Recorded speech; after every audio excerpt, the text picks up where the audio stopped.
Hello. Good morning, good afternoon, or good evening from whatever part of the world you're tuning in from. My name is Tracy Nauber, and I am your English expert for the IELTS exam. I'm a postgraduate student at the School of Education at Trinity Western University in Canada, and I'm currently en route to a PhD in English. My academic training is on TESOL, that's teaching English to speakers of other languages just like you, and I used to mark the IELTS exam at the British Council. So my daily nuggets are designed to tell you some of the things that I failed candidates for and to help you stay away from them. This week I'm on the writing module. You'd see that this week I'm really super psyched because I love writing. I just don't. It's my favorite hobby. I just don't understand how people cannot love it. Okay, conversation for another day. However, today's topic is conjoining middles. So yesterday we talked about great beginnings, like how to get into the entree of your essay, and today we're talking about conjoining middles. Now, when you want to write any piece of writing, any piece of anything that you want to put down in written English, it must follow a specific format. Generally, you'd have a word count, so let's assume that your essay is supposed to be 750 words plus or minus, and then you'd have to create a format. The format is the head, middle, and end. Technically, the introduction, the middle, like the body of the piece, and then the ending, the conclusion.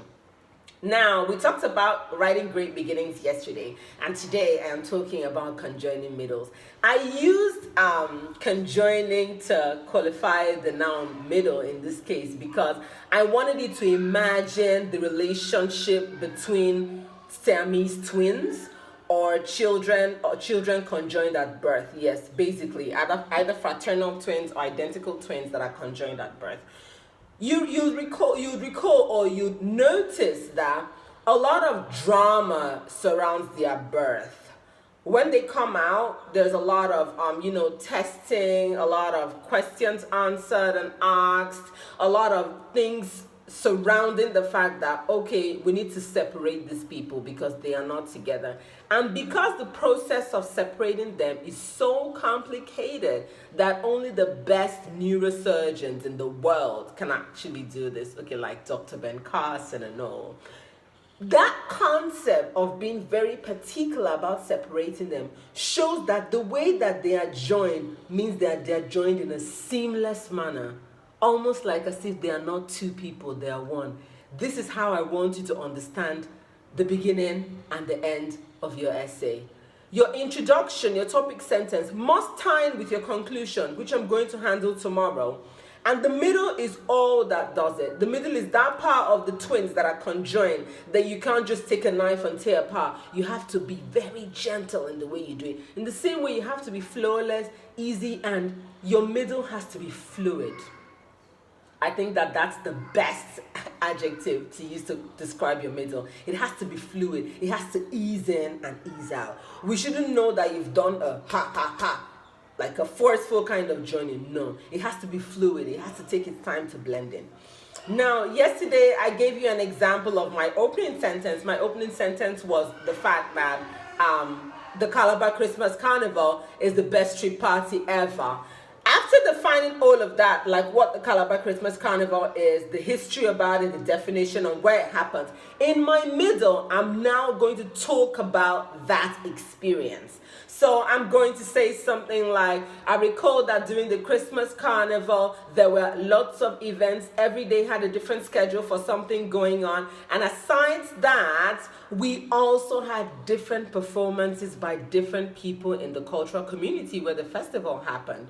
There were food stands. Aside there being food stands, there was the motorbike race, and then everybody got to wear, like bum shots and climb on the bags, and then we zoomed off. You'd see that in your middle, you are now lending credence to what your topic sentence says. You're now describing even more. I would like to key into your language. So your language will be a mixture of your vocabulary and your diction. Your vocabulary is your brain house of words, and then your diction is all the words in the ESL, so all the words in the second language, e.g. English, that your brain has been exposed to. How you can intelligently go in and pick out what word you use at what time and for what particular meaning that you want to convey.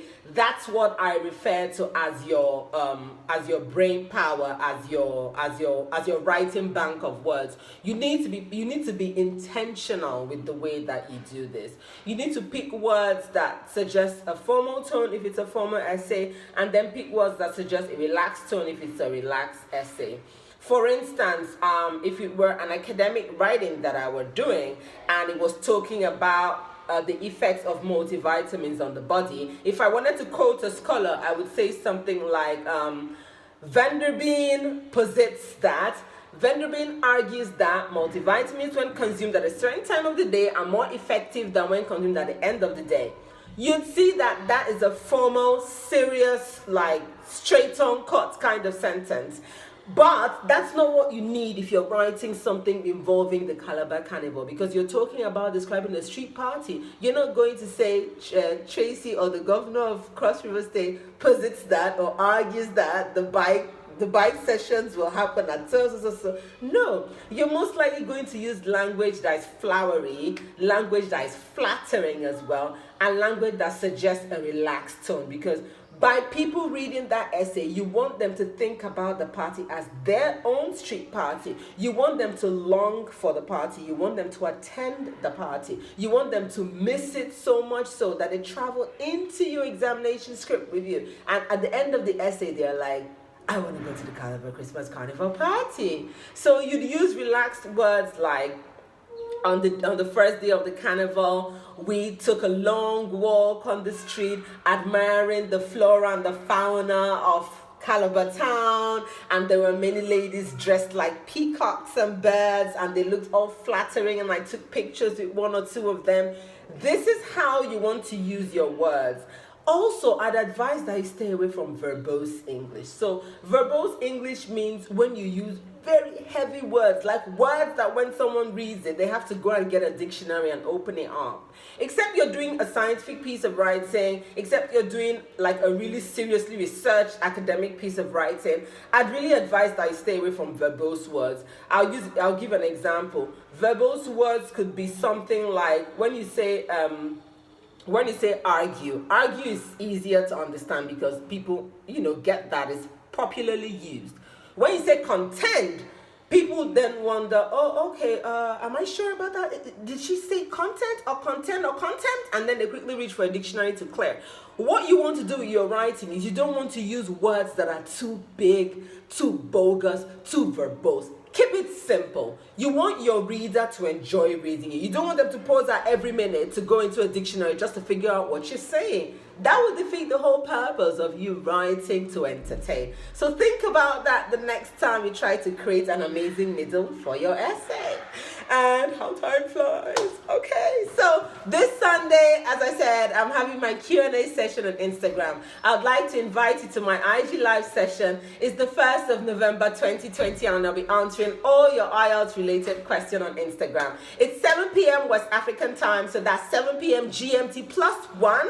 And I hope that you can arrange all of your iCalendars to fit in the time zone so that you don't miss it. To attend, all you have to do is follow English Expert for IELTS on Instagram and tune in by 7 p.m. That's it. Nothing else to do. If you'd like to email your questions to me ahead of time, please send all of your emails with all your amazing questions to EnglishExpertForIELTS@theonlinelady.com. I'll take it again. English Expert for IELTS@theonlinelady.com. Thank you for tuning in. Don't forget that we are social. We're everywhere on social media as English Expert for the IELTS. And I hope that you continue to subscribe to my YouTube channel and enjoy all of the amazing, amazing IELTS tips that I'll be giving out. Thank you so much and see you tomorrow. Bye.